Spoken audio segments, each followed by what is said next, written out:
arrested in Kano State after being caught eating in public during a fasting hour in Ramadan. The arrest has made the Isiban and the state's Islamic police during the routine protocols of restaurants, markets, and other public places. The Isiban say the enforcement is part of their duty and to uphold Sharia law during the holy month. Those apprehended of the reportedly taken the local detention centers to may face fines and other penalties as prescribed in the Islamic culture. Residents expressed their mixture of reactions to the crackdown, while some supported the arrest, saying fasting is scared duty. Others criticized the enforcement, arguing to the streak of disrepute during the public life. Authorities reminded the public that while fasting is mandatory for adults and Muslims, exceptions to exist for the sick, travelers, and other specific cases. The Isban say that they will continue patrolling public areas throughout the Ramadan to ensure the complex.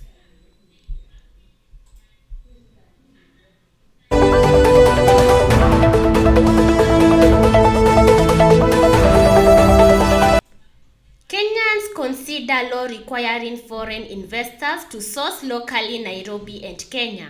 Foreign investors in Kenya may soon be required to source at least 60% of their goods and services locally under a new bill proposed in Parliament.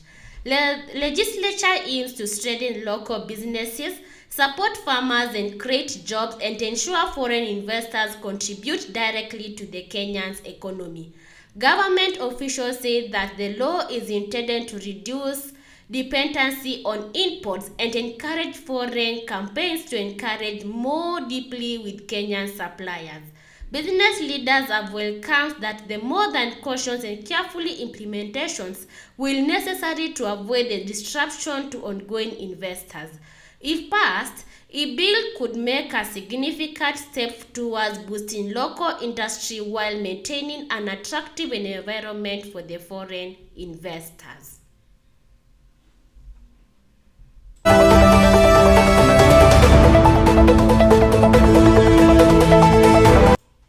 Nairobi, Kenya Charles Kanjama has been elected as the new president of the Law Society of Kenya, that is LSK, pleading to uphold discipline, legitimacy, and the will of the membership.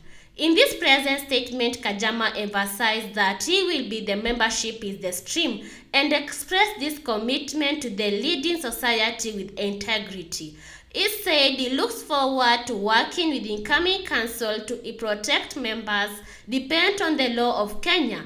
Kanjama's elections marks a new chapter of LSK with expectations of strengthened government and renewed focus of legal professionalism across the country.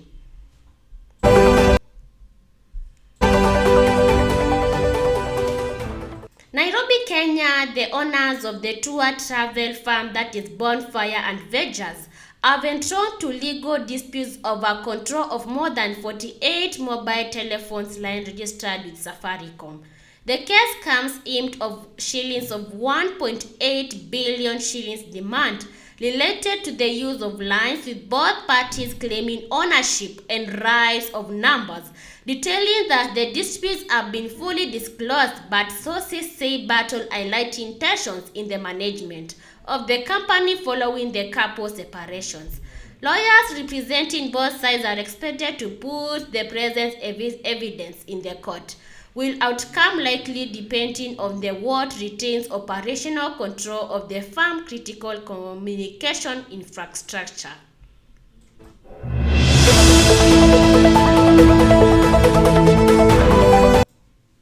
President Ruto calls on MCAs to support development agenda in Nairobi. President William Ruto calls on members of parliament, that is MCAs, to come back to the administration's ambitious development agendas. Speaking during a recent address, the president urged lawmakers and the partners with the national government in implementing projects and depending on Kenyans.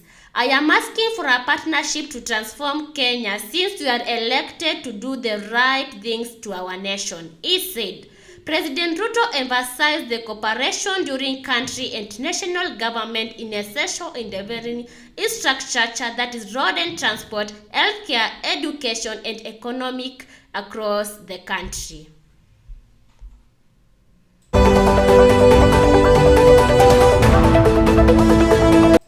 Political analyst Jamila Mohammed has expressed alarm over oncoming political campaigns, saying they are happening in violations of law.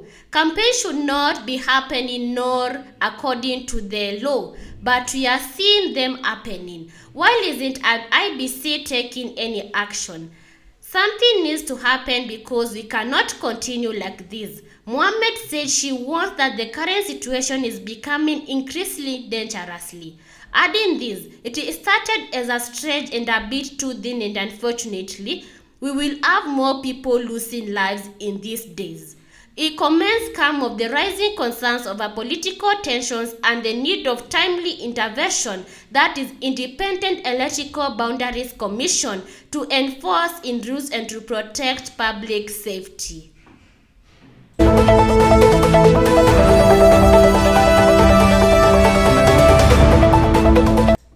Another political analyst, Linus Kaikai, has criticized the Orange Democratic Movement (ODM), saying the party is relying on the weak negotiators in the key political talks. ODM has been cast to a very weak negotiators who don't understand that politics are a bone-breaking game. It's ruthless.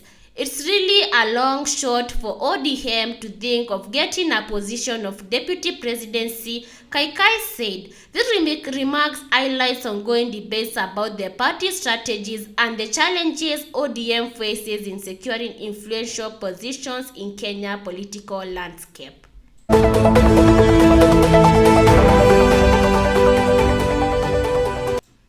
Kimani Ichung'wah, a member of parliament for Kikuyu, has denied every sentence funds of Alliance High School during the 14th year of tenures of MP.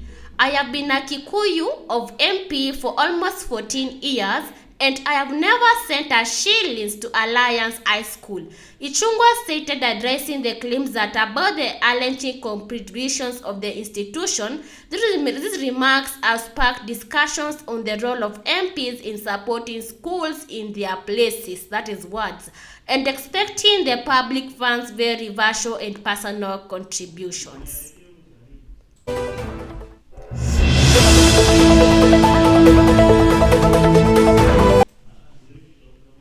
A member of parliament, David Dakwa, has called for share of deputy president position for Luhya community, insisting that it should happen in 2027 rather than 2032.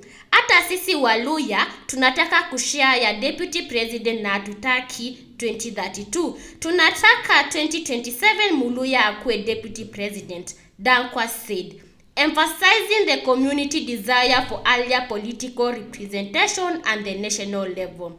These comments add ongoing discussions of ethnic representations of the power sharing in Kenya political landscape ahead of 2027 election.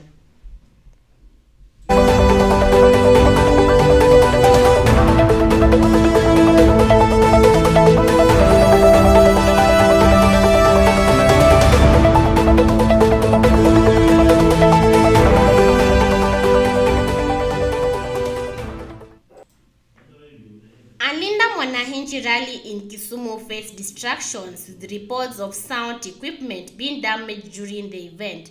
Supporters say the rally was peaceful before the security interference forced organizers to halt proceedings. Leaders condemned the incident and vowed to continue their political tour across the country.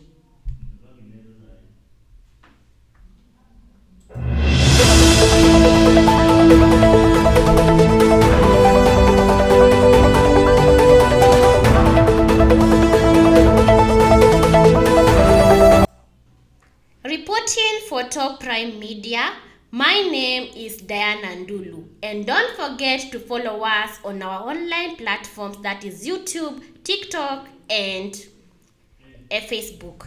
Have a nice lunch hour.